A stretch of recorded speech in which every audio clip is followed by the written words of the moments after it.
இஸ்ரவேல் ஜனங்கள் கலங்கினாங்க. இஸ்ரவேல் ஜனங்களுக்கு ஒரு க்ளூ கூட இல்ல, இந்த கடல் மத்தியில தான் அவங்க கடந்து செல்ல போகிறார்கள் என்று. ஹல்லேலூயா, ஹல்லேலூயா. ஏசப்பாவை நோக்கி மோசே கூப்பிடும்போது ஹல்லேலூயா, அந்த செங்கடலை அவர் பிளக்க செய்தார். ஹல்லேலூயா, செங்கடலை அவர் பிளக்க செய்தார்.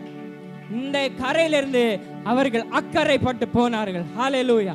அது எவ்வளவு தூரமா இருக்கும்னு நீங்க கற்பனை பண்ணி பாருங்க. ஹல்லேலூயா.